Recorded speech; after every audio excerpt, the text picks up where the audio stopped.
Participants today is the MVHC CEO, Dan Atkinson. And along with Dan, we've got Southeastern Med's Vice President of Medical Affairs, Dr. Ed Conaway. We've got from the Noble County Health Department, Health Commissioner Sean Ray. And also, we've got the Executive Director of the Guernsey County Senior Center, Sean Gress, and the Mayor of Cambridge, Tom Orr, and I'm Guernsey County Commissioner Dave Wilson. And today, I'm serving as host as well as panelist. So we'll see how well I can multitask today. So we've got questions that were called in or submitted to AVC for today's program, as well as some questions from last month's town hall that did not get addressed, and we'll try to get to those today as well. Dr. Conaway, start with you. It says, with Guernsey County recently on the state health department's watch list for going to level 4, purple, would you explain the importance of some of the indicators regarding hospitals on the coronavirus.ohio.com or .com website, including the emergency department visits, outpatient visits, and so on? Sure, David, thank you. Yeah, the website has published 7 indicators, and you, I think, highlighted 4 of them. And these were, I'll just go down through them real quick: new cases per capita, sustained increase in new cases, proportion of cases not in a congregate setting, sustained increase in ER visits due to COVID-like illness, sustained increase in outpatient visits for COVID, sustained increase in new COVID hospital admissions, and intensive care bed capacity. I think you can look at all 7 of those individually, but I think if you take a really hard look at it, number 2, sustained increase in new cases, drives the whole thing. If you have lots of new cases, then you have more ER visits, you have more office visits, you have more hospital admissions, and you have more intensive care beds filled. So each of those are important, but if we could find a way not to have any new cases of COVID, the other 6 or 7 would not make any difference at all. So it's all about driving down new cases of COVID in the community in order to keep the other parameters or indicators under a level that gives you your color designation. So we were kind of moving towards purple, which was 6 or 7 of the possible 7 were positive. It has to be sustained for 2 weeks. And so we kind of fell back again. We're now in the, I believe it's the red level, which is level 3. And all counties in Ohio, I think except 4, we have 4 in the orange, 83 or so in the level 3, and I think we have 1 county that's, as of last Thursday, was purple. So that'll get updated tomorrow. Yeah, I think right now Richland County is the one purple county. Is Richland.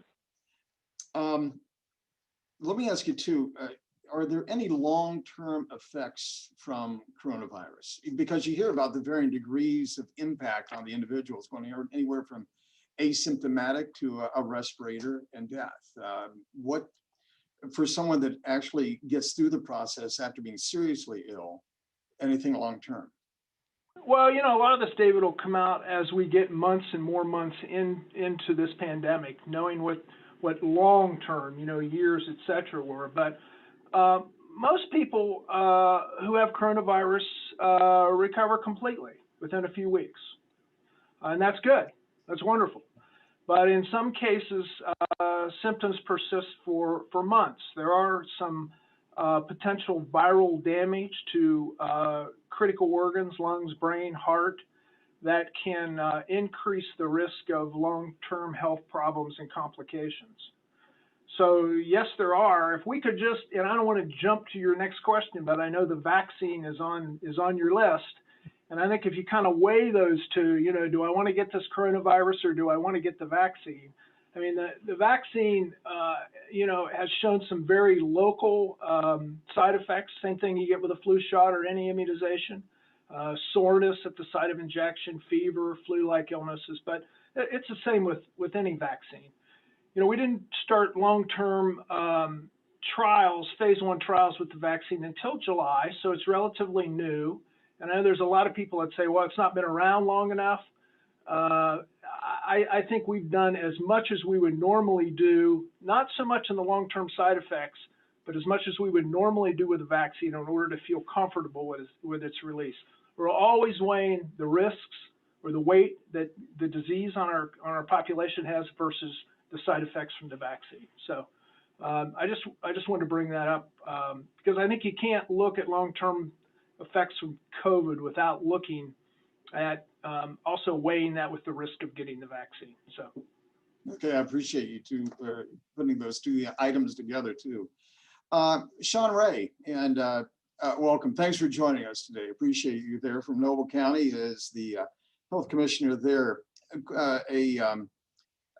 Question submitted here: does the color indicator for the county, like purple, red, orange, or yellow, mandate any changes about the way that residents go about their day-to-day business? Or do the color indicators, are they just a result in a series of recommendations from the state health department? I think it falls more in that latter category. The state has not built into it any series of further mandates at that point. They've put a lot of the weight back onto the local communities as we escalate up through those different colors. So for a lot of people, it's just a greater increased awareness that it's really here. And we need to be really taking the precautions we've been saying all along. I think when you look at some of our school systems around the state and other entities, they're looking at that and trying to understand what kind of a burden does that put on our system as we operate today. But at this point, there's no state mandate of any increase that comes with each increase in color. It just puts more pressure on the people that's on this call and more of the leaders in the community to figure out what can we do as a community to lower the spread and get all the way below yellow at some point. Well, on the topic of community leaders, Tom Moore, I'm going to ask you, this is something that, this is from me and not another caller. From your perspective, what kind of impact has it had on the city of Cambridge from the governmental perspective, and what are some of the things that you've had to do in terms of taking action internally? Well, there's been a ton of things. After our last Zoom video, I sent a memo out, tightened up our work shifts even more as far as one in the truck. Sometimes that can't be done, and when there's two in a truck, of course, mask is required. That wasn't the case in the early. Maybe, you can always second guess yourself. But as far as the citizens themselves, I think they've been incredibly resilient, truthfully. The senior population, the ones we may not know about, concerns me, and we've seen some loved ones pass here recently, which is probably one of the reasons we're on here right now. We're, a few days away from the most special time of the year for the right reasons, and yet, our hearts are being pulled in many directions, and it's just a little ratty, but all things considered, it's like a big relay race. I think people are being a little bit smarter, and they make sure that they don't go anywhere or do what they, pass the baton, so to speak, unless they know what they're dealing with. Smaller groups, a lot of meetings have been canceled. We did a so-called have a Christmas parade, but it was people drove by in cars, and it was odd at best, but it was probably one of our best attended we've ever had. So it's forced us to think differently. It's not all really bad. There's some questions on here that I think people need to know the answers to. The drive-through carry-out business is probably off the charts. It's kind of weird, actually, but people are out and about. I don't know that they're all gathering in large groups, but they're trying to get their groceries and try to have some kind of celebration as best they can. It's putting a strain on a lot of support services. I've been in contact a lot with the Salvation Army, and I'm interested. I'm sure Sean will have some interesting views here in a little bit, but I will say this, we've got great people in great places. We'll just keep on battling, and they just need to know that we are, and our phones and whatever we need to do, the police, the sheriff, the state patrol, it's pretty good out there. I mean, it's as good as any other season except for this. I mean, this mask, and there's an underlying fear in our families, and We've had friends get it that haven't, we didn't have that 4 months ago as strong. Well, it's out there. But our county numbers, when you look at other counties around us, except for maybe Noble, hey, I mean, we're back. We're back. Dr. Conway, it's good to see you here. People think a lot of your family. And it's good to see some different people involved, and we're all involved, you know that? And so we go from here. Hopefully that wasn't too long, but Yeah, well, it's definitely, the point is, it's a shared responsibility. Yeah. We've all got yeah. we've all got our areas of influence that we need to make sure that we're executing the way we need to be. And Sean Gress, I'm gonna follow up with you in just a bit on what Mayor Orr mentioned there. But I want to go to Dan Atkinson. Dan, I believe it's just within the last 2 or 3 weeks now that MVHC has been doing COVID testing. Am I correct on that? Yes. And I just wonder, what are you seeing in terms of volume, and what kind of impact has this had on your organization? Because you've got frontline people, and nobody has any built-in immunity to this, without the vaccine up to this point. How are you handling things? Yeah, so we're certainly having challenges when it comes to, keeping all of our staff safe. So they're here to continue to provide access to primary care services to our patients in the region. But they're doing a great job of taking all the appropriate safety precautions to keep them safe and as well as our patients safe. So the testing is something that we kicked off in Guernsey County, like you said, 2 or 3 weeks ago. We have seen quite a bit in terms of the number of patients who are receiving testing. The prevalence rate of positives have gone up over the last couple of weeks, which was expected as we move into the holiday period. So we work closely with Southeastern Med and making sure that we share data, our positive rates and how many tests are completed in a week's time, so they can help them predict the impact that'll have on some of the data components that Dr. Conaway spoke of early from ODH. So yeah, that's something that we're going to continue to focus on. We want to make sure the patients and the community members in our region have access to good testing, and I think Southeastern Med and MVHC together can definitely achieve that goal and make sure folks know where to go, and when they feel that they may have symptoms or they may have been exposed, that they can get a test in the local community. Mentioning the test too, one of the questions that was submitted was the cost of a test. Asking, number one, they ask, where can I get a test? And number two, what is the cost? And can you address that? Yeah, absolutely. So patients who present to MVHC for a COVID test, their insurance, if they have insurance, it'll be billed. There won't be any kind of balance bills to the patients. So if they don't have insurance, there is a fund at the federal level that will ensure that gets reimbursed back to the lab that actually completes the test. So we certainly in no way should cost be a barrier for patients to seek any kind of COVID-19 testing in our area. Is a doctor's order required for the test? Yeah, so if a patient is already an established patient of MVHC, they can just call our main number, which is 800, or it's actually 888-454-5157, as well as other patients who may not have a primary care provider. They can still call that number. That goes into our call center, where we have nurses available that can talk to the patient to see if there is a need for a test.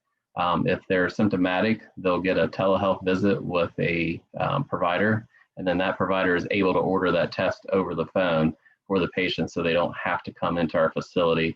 Obviously, we want to minimize exposure of someone that may have COVID-19, and then they can, our testing, as well as Southeastern Med's testing, is in your vehicle.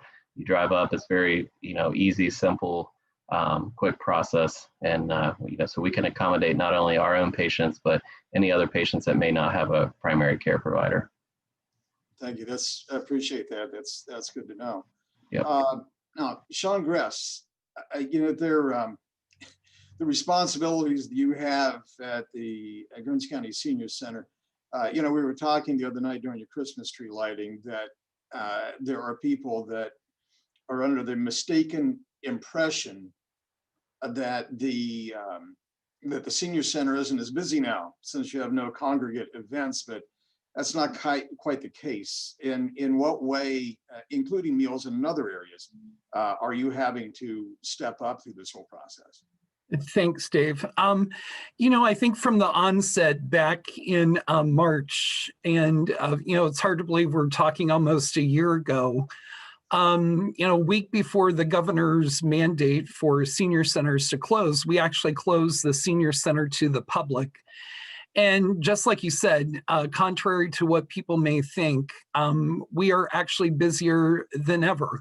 Although people are not coming into the building, we very early on, we're very committed to protecting the seniors locally as best we could, as well as our staff. Their safety is tantamount to what we do. We can't provide the services that we do without an available staff. So, we've had to, it's been a moving target. We've had to change almost daily our plan of operations, how we do things, how we carry out, what our protocols are. So, we've increased with additional services. We've added grocery shopping, prescription drug pickup.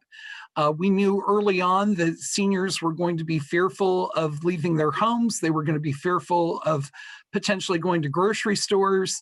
And in order to keep them safe, they needed to stay at home. And if you're going to stay at home, they needed adequate supplies and food and equipped with PPE. So some of the things that we have done is, we've administered masks to thousands of seniors throughout the county.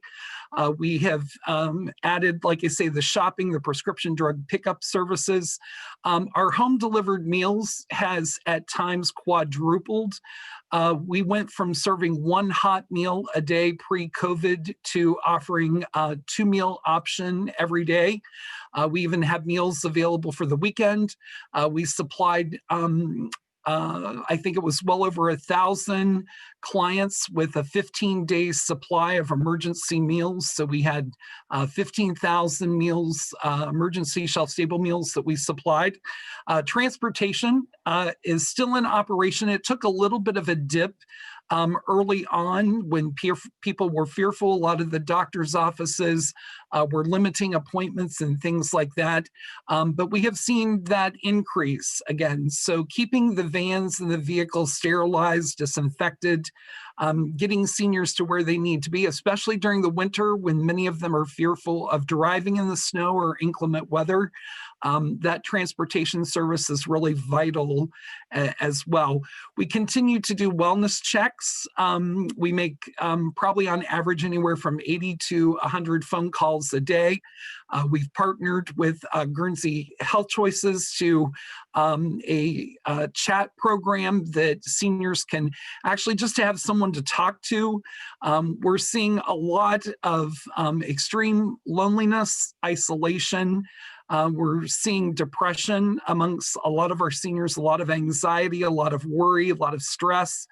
The last couple of weeks, I myself went out and have done some sidewalk visits and just courtesy calls and to talk to people and really just start to wrap our heads around how different this holiday season is going to be compared to any other before.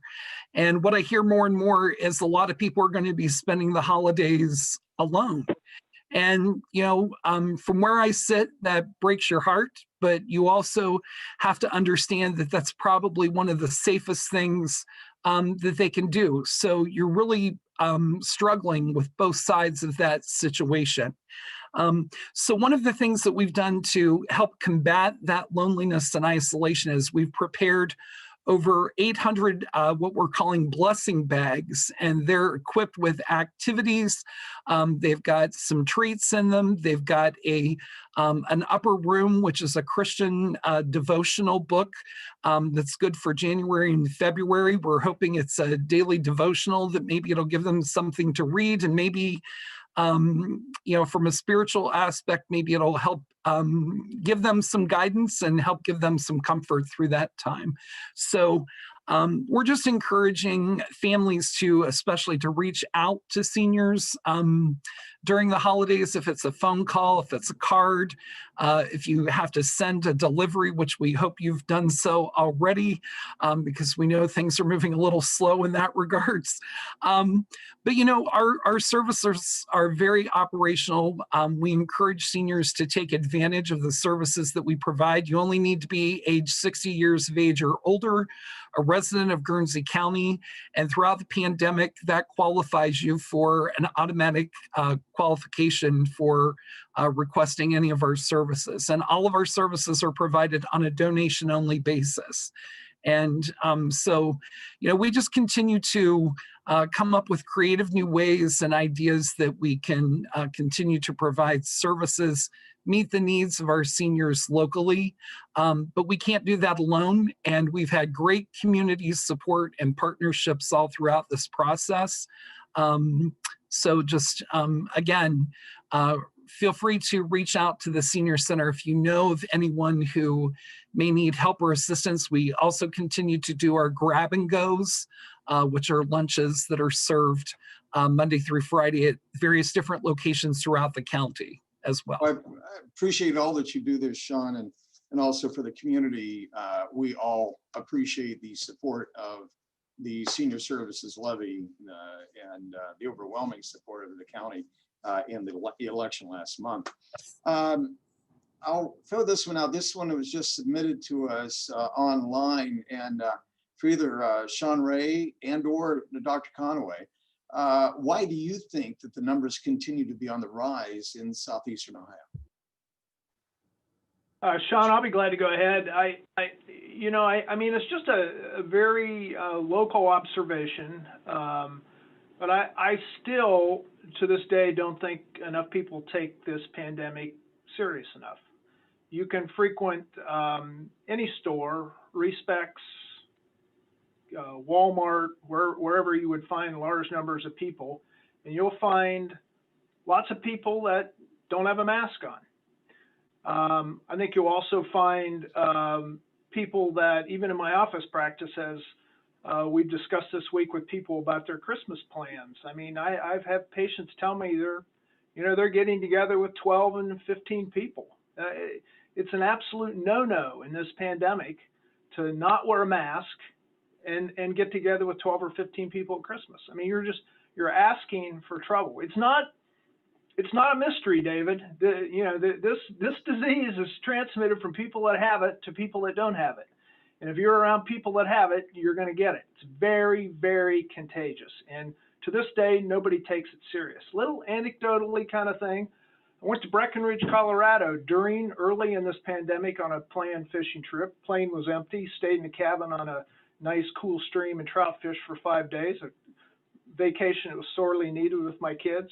And the town of Breckenridge did not tolerate anybody not having a mask on. You walk on the streets, you're in a store, it's mandated. You want service, like the old no shirt, no shoes, no service, no mask, no service. Everybody would take the same hard line. I understand there's competition out there. Walmart, doesn't do it and Respecs does, and they lose business. But if we did it across the board, if everybody realized this is a simple infection, it's a respiratory infection, it's spread from people person to person, very contagious. If you follow masking, if you follow social distancing, you avoid large groups, and we're heading into a dangerous time right now in 3 or 4 days. Lots of people are getting together with lots of people. It's going to rise. We're going to have another peak after the new year. It's just, I just know it's going to happen. So that's, I guess, the long-winded answer and a little bit of talking from my soapbox on this issue. Oh, Sean Ray, I guess from your perspective in Noble County, which, we're Guernsey and Noble counties are tied so closely together. Do you think it's just people that don't understand it? Is there still remnants of people that feel that wearing a mask is a political statement, or not wearing one is one? Or what kind of reasoning are you hearing from your perspective? I guess I was so happy to hear Dr. Conway speak, that because the people don't listen to the health commissioner anymore. You know, and you know, we've been through all these gamuts of the political statements and you know, it's my political right, and it's all farce, and I hope people understand that it's not at this point. We even down here in this community, when things started to explode in October, well, it was all the prison and all the nursing home driving the numbers, and they were at one point 50% of the numbers. But I'm going to tell you that right now in December, everything that we're reporting in this community is community spread and community deaths. Okay. And I hope people start to understand that this is pretty serious. And another reason for the big explosion too is now that we didn't do everything we recommended and we got the numbers here, now it's the multiplier effect. We have huge numbers, and so huge numbers of people have more opportunity to affect everyone else. And so you truly have to understand COVID is here, it's for real, and your wife could have it at this moment, or your girlfriend, or your daughter. It's all of us are being exposed and can give it to you. And Dr. Conway's right that after the first year, we'll have another big peak. We saw that after Thanksgiving.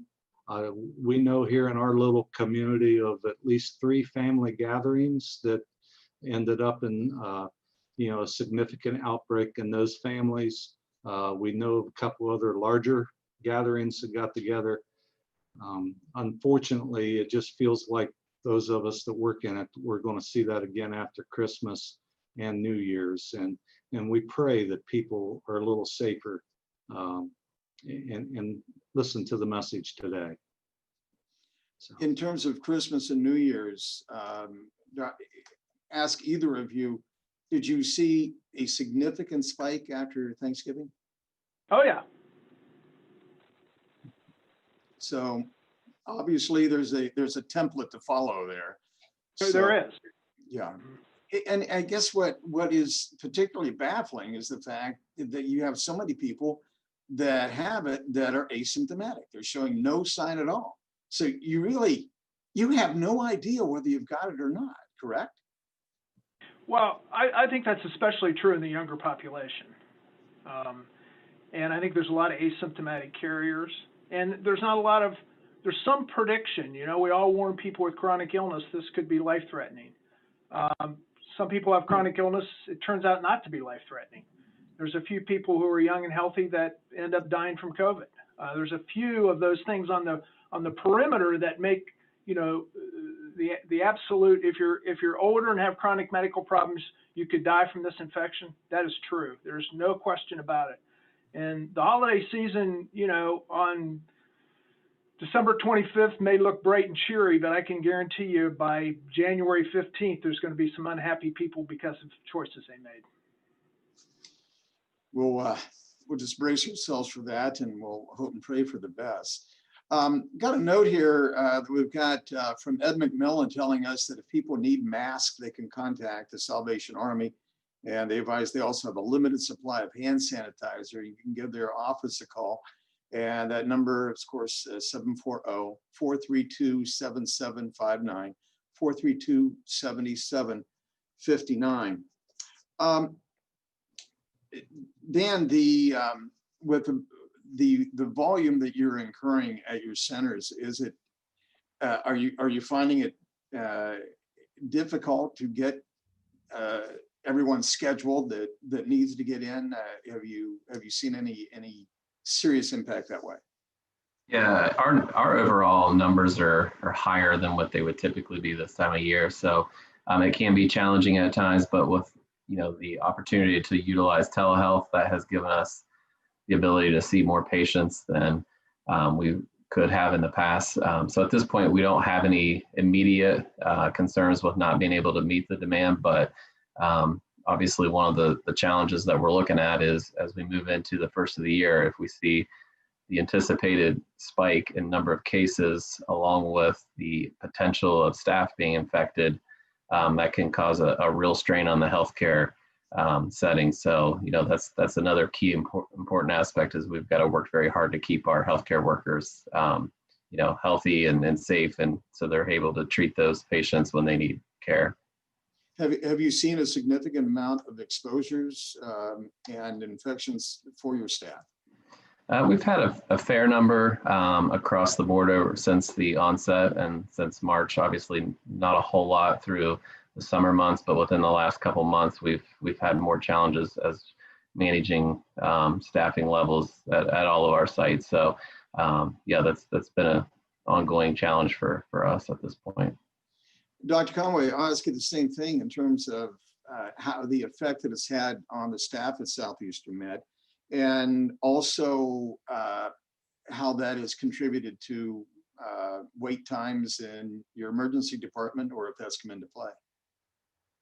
Yeah, I think we just updated our wait times. I think they remain at about 12 minutes from the door to seeing a doctor or provider. So I think our emergency room is not jammed and clogged up as some people think it would be. As far as staffing at the hospital and beds available and those sort of things, I mean, I think our hospital's licensed maybe for 99 or 100 beds, but the problem runs is that you have to have staff to take care of these people, and these admissions are not straightforward and simple. These patients are coming in for lengthy periods of time, many of them having difficulty finding an arrangement for them on discharge, with nursing homes not taking COVID positive patients, with nursing homes having high numbers of COVID patients in their population already. And so staffing becomes an issue when somebody has COVID that works here and is out for the period of time they need to be out, or even an exposure. And sometimes, even though it doesn't make sense, the exposure can put them out of work longer than actually having the infection, because you have to sit around and wait for 14 days after an exposure to find out if you're going to develop symptoms or not. So it's really about staffing the beds. It's not about, is there a physical bed available? It's, do we have the staff to take care of them? And, we've done some creative things at the hospital. We've reduced our OR rooms down to 2 and still managed to keep essential surgeries up and some elective surgeries up to free staff up to take care of patients at the bedside. So staffing is probably the biggest limitation on, used to be PPE back in the early time when the pandemic closed elective surgeries. Plenty of PPE now. Staffing is the biggest issue. And I guess that's my answer, I guess, David, to that. Okay. Tom Moore, from your perspective, we've seen the impact that it's had on staffing in the hospital environment. What about for the city? I mean, you alluded to like the city trucks and trying to go one per truck or all, but has it hit your city employees hard? Actually, we battled a good bit of staffing issues too. We've done some really diverse changing of shifts in order to keep the rotation when we had to in different departments. Luckily, overtime's been at a minimum, and we've been very fortunate. It hasn't been worse, but there's been some issues where a family member gets in close contact. One person gets better, and the other one's still got to stay down for 14 days. And then they don't test positive, and then later on something else happens and they go down again. We lost one guy for 30 days. That's hard. That's real hard. And then we have to go back room and try to figure out these rules and CARES Act, and this one said this, and then mentally they're a little rattled in their own world. And then everyone's got, I said this the last time we did it, everyone's got one foot on a cracker. Let's try not to get on everybody's last nerve. Dr. Conway's absolutely right. Batten down the hatches here and be smart. And I'll put my hand up. I'll take the blame. In the first couple, 3-4 months, I wasn't a big mask guy, but I've learned to carry it with me at all times. I got one in every coat pocket. I got one in my back pocket. boxes everywhere and cleaning supplies, but it's not time to quit yet. Just keep on battling. So as far as our employees, they've been really resilient and take a couple vacation days. Some people have battled on. One guy I know of took a midnight shift 2 weeks and he's surrendering his vacation away from the building to be on force of the police department, and I really appreciate that. Yeah, there are a lot of really dedicated people that are stepping up at all levels. Sean Ray, submitted question from last month that we didn't get to. It says there's a lot of hearsay about violations of governor's orders. Is it possible for the health department to release more information regarding those violations, and where should alleged violations be reported? That's a hard question to answer. I can only say for this health department, because every one of us operate differently. Quite frankly, the biggest thing you can do is if you're in a retail operation, to go to the coronavirusohio.org or .gov website. There's a place there for you to report retail violations, and the Ohio Department of Commerce can help and come down and investigate those. I'm going to be honest with you. Every one of the health departments right now are so taxed. By the time we're doing the contact tracing and follow up of the positives, and then we're trying to get ready for the vaccines. That the first 100 doses hit my department today. We're not doing a lot of enforcement out there, and it shouldn't be about an enforcement game. It's extremely frustrating from the health department point of view when a business is still not following the recommendations. But contact the retail enforcement if you want it. As far as tracking, everybody wants information during this time of the pandemic, and you're trying to get us to collect information on systems that were built 20 years ago and weren't meant for tracking this kind of information. And we have to make a decision with, are we going to do our job in trying to control the spread of this, or are we going to do our divert time away from gathering up statistics? So quite frankly, the public can argue with us whether this is a real pandemic or not. It sounds like really an ongoing dilemma when you've got so many areas that have to be tugging at you.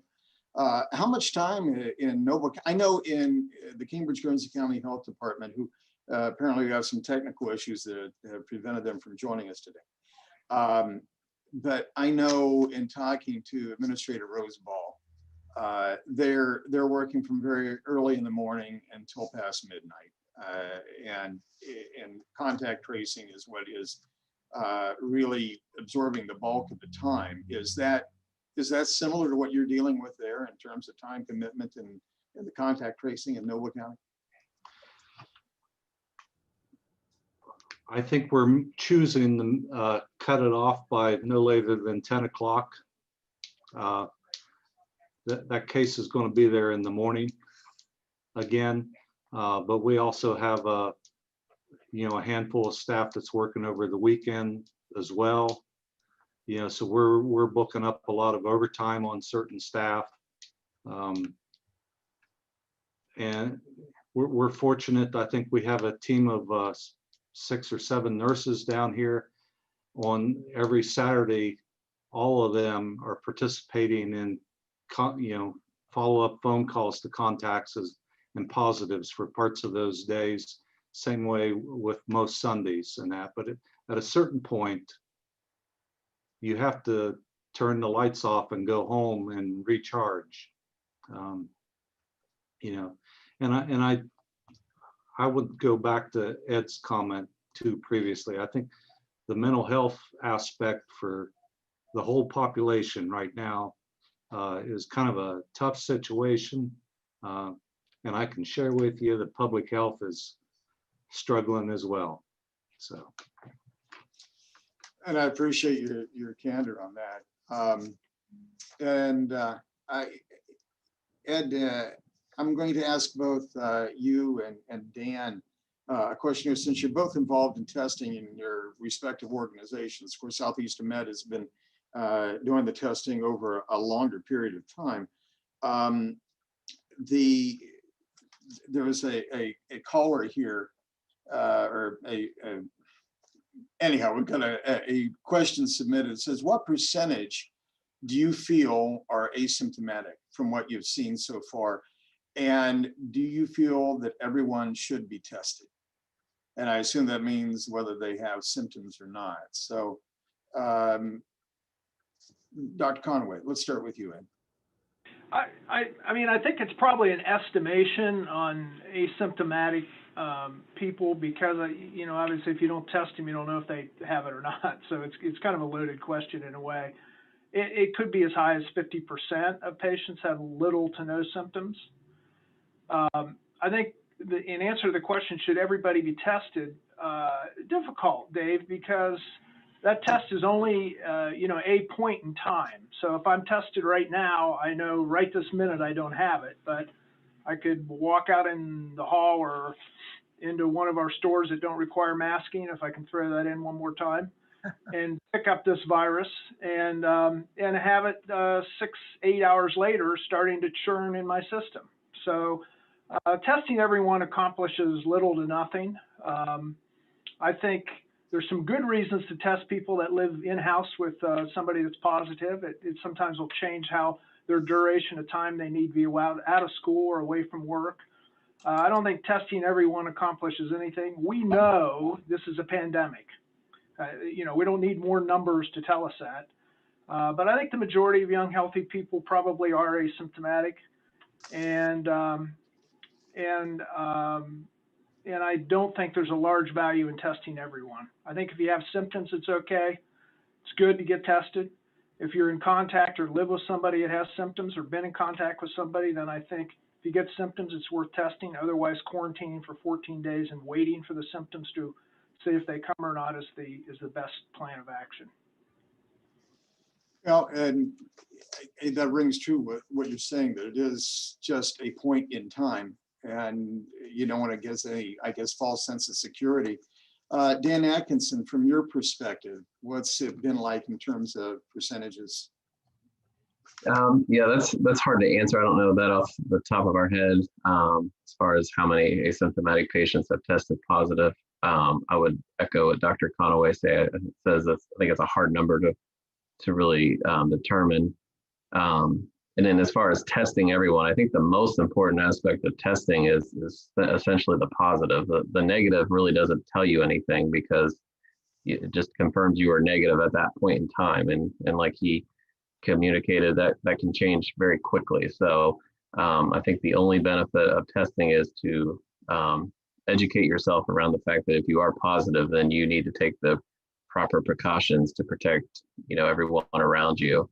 But you know, testing everyone is not going to solve anything or create any additional benefits for us necessarily. It's really around people just being safer as they move around our community, and certainly wearing masks. I'll echo what Dr. Conaway says. That's the number one thing that we continuously are sharing with our patients, is that is key to helping to slow down the spread. Well, I want to thank Dr. Ed Colby for your perseverance in getting on here. So, and it's good to see you. And I'm sure you're going to give a big amen to everything that's been said, especially wearing the masks. Is there anything that you would add to what's been said so far on that? No, I apologize for getting on a little late. Of course, we were swamped here at the office. It's like everybody wants well before Christmas. But no, I think that's their point on, as far as, you know, and, you know, I think people have to be more responsible with their behavior. I mean, you know, if you do high risk behavior, you're likely to, you know, have a better chance of contacting it. You know, I know the holidays are here, everybody wants to be together, but hopefully, you know, people use some discretion, wear masks, and, you know, certainly, you know, try and stay away from elderly people that, you know, are, you know, at higher risk. Well, Dr. Colby, I want to continue with you as being Guernsey County's Health Commissioner. This is a question that was submitted last month, but this is part of this, the question that I've gotten several times myself. First part is it possible for cases to be released by zip code? But part two of this question to me is the one that I hear a lot of. And can we put out only the active cases instead of the total cases to date? Or is that information available somewhere of, a snapshot of the way things are right now? This is how many cases have been diagnosed that are currently active in the county. This is the number of hospitalizations currently in the county, that type of thing. Well, I don't know if the zip code thing would help much, but I mean, part of the problem that we're experiencing out at the health department is the large volume of positive cases and what's involved in trying to contact these people. Sometimes you can't get to them the next day or even the second day because, if you're getting 45, 50 positive cases a day, the nurses there, as well as Rose, they've been working literally 7 days a week, 14, 15 hours a day and still can't keep up. So, I mean, there may be some delay in getting information posted. I'm sure could be tweaked to get the numbers people want. But, again, they're really concentrating on trying to do contact tracing, which is probably going to be one of the bigger things in trying to prevent the spread of this. Well, in terms of trying to find out the number or seeking out the number of active cases right now, would that be complicated by whether or not, how do you find out if somebody's over it? If somebody is actually then testing negative after that? Do you get those numbers there, or is that just, No, is it just between them and their personal physician? Well, no, usually the health department is the one who does the contact tracing, and the health department releases people from quarantine. So yeah, we know when most people don't get retested if they're clinically better without symptoms for a minimum of 10 days and no fever for 24 hours, then, they're technically released and they get a letter of release to return back to their work or, if they're unemployed, they can leave the home at that point in time. So yeah, we do. We're the ones who are doing that. Even if the physician diagnoses the patient, that information ultimately still comes to us at the health department. And I appreciate that. Mayor Orr, simple question that was submitted last month. How can individuals help locally? What are you aware of? And what do you think that the average person can be doing out there to help in this situation? Well, I think it's already been said about 10, 15 times, and we've been saying it since March. Somebody's been saying it. Of course, I caught on a little late, but then there's people still out there running around like Doc Conway said. Well, now I should clarify. I'm not necessarily talking about. I don't think they're talking about masks. I'm talking about any efforts in assisting people right now. Oh yeah, absolutely. From a I'm glad health you point brought of view. that up. I think Sean brought some of this up, but I said this in the last thing. Pick up the phone, check on people. Go down. Maybe sit down in your home for a little bit more than you normally are. All of us are. Make a list of 12 people you haven't talked to in the last, I don't know, you've been busy, but just make a list and drop them a text, pick up the phone or walk out on the sidewalk and knock on their window or, of course, be careful doing that at the wrong time or something else might happen. But, we all grew up in Southeastern Ohio. We're not that far removed from the old way of being neighborly. I mean, just simply check it out. I mean, I know in my little cul-de-sac where I'm at, one lady comes out, gets her mail, and we wave and talk to each other, and another guy comes out and he does a lap around the block, and some people are jogging and we do a little walking, and but there's those who do not leave the house, and we know of some stories here recently, family members, and no one wants to perpetuate a rumor, but just check on people. Just check on people. And as we move to the holidays, churches have online things. Sit down for a minute and the reason for the season and regroup, be smart. We can do this. I think I was in the other day. This is not the first Christmas that America has been challenged. Its history is long and very diverse. We can do this, but we do need to wake up. And everyone wants some people want to argue about it's not the time for that. Just simply join the group and do the best you can. Makes a lot of sense, Tom. Appreciate you saying that. Sean Gress, let me ask you from your perspective, you went through the many services that are being offered and the challenges that the senior center is facing. Are you in need of volunteers? We right now we are okay. But I say that with great hesitation because one of our greatest fears has been that if something were to happen internally throughout the pandemic, we had a backup plan. We had talked to Captain Deeks at the fire department here in Cambridge, who had promised that if our staff were not available, that they would help make the folks at the fire department would help us deliver meals if we have to. So we always have some type of emergency plan put in place. And we have been very hesitant because one of the challenges, God bless our volunteers, and we miss each and every one of those that used to come into the building. But the challenge is we don't know where they've been, and we can control our staff to a certain degree while they are here in the building. We all are very diligent about wearing masks here in the building, disinfecting, wiping down knobs, washing our hands, all the things that we need to do. But once they leave here, once it's after work and after hours, I think the one message we've resonated through each of us in talking today is taking that personal responsibility, and it's bigger than just any of us individually. It's protecting others that you come into contact with. And I think if I had to stress one thing that I did not want to happen was to see large numbers of senior deaths in our community. We wanted to be able to keep as many seniors safe as we possibly could. Nobody wants that on their conscience, and I know I certainly don't. So I think this holiday season, it's really important that people take that personal responsibility to do the things that you need to do to keep not only yourself, but others safe. So, there may come a time that we need more volunteers, but at this point, we have been realigning and readjusting staff. It's not uncommon. We have homemakers right now that are working in the kitchen today.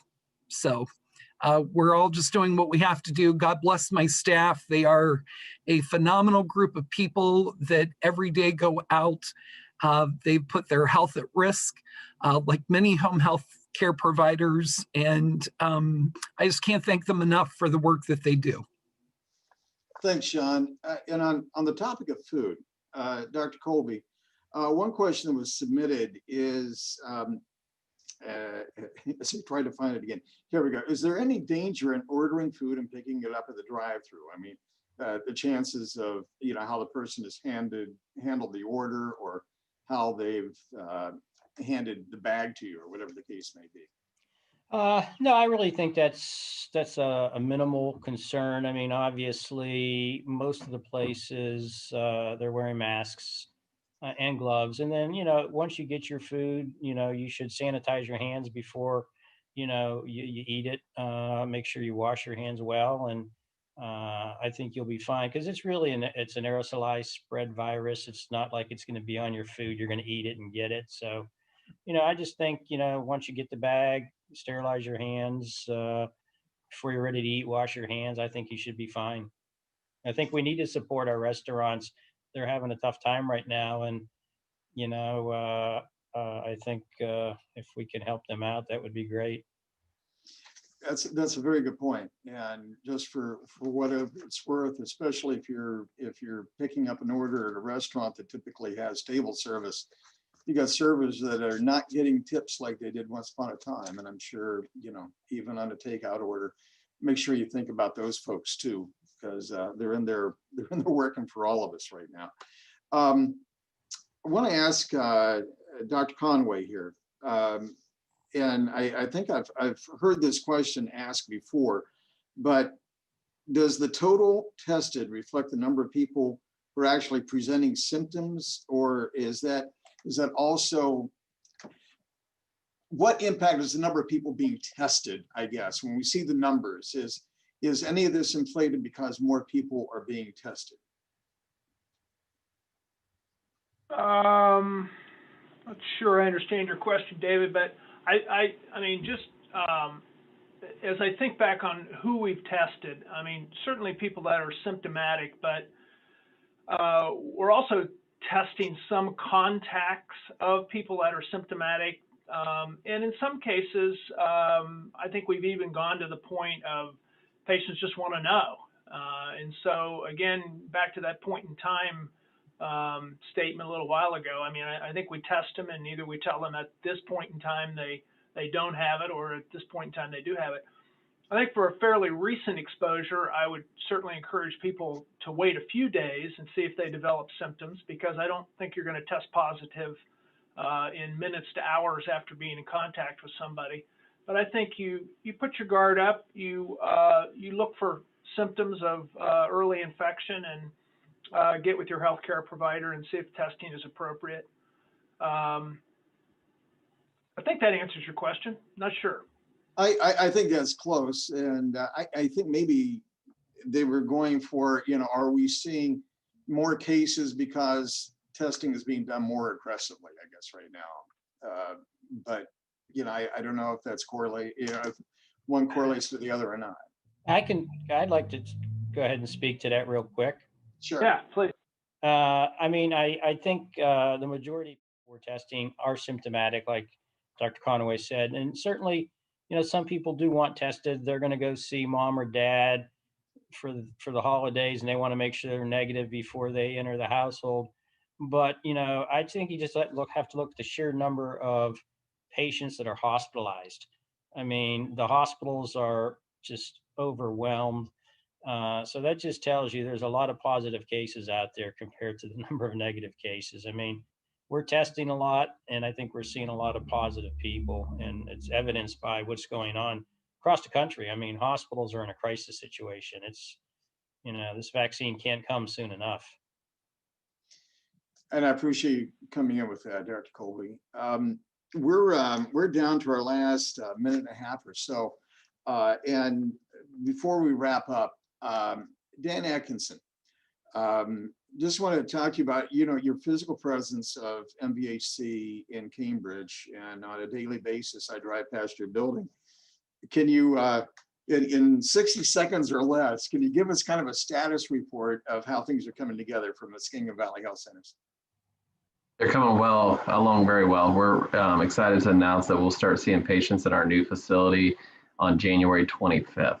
So about 2/3, two of the 3 floors will be open and operational, and we'll finish out our second phase of construction in April, and the whole building will be operational. So yeah, we're very excited to be able to expand access to Guernsey County residents and offer new services and a great facility. What kind of services that are new to the area will you be offering? Initially, the newest services will be, we'll have urgent care available starting in February.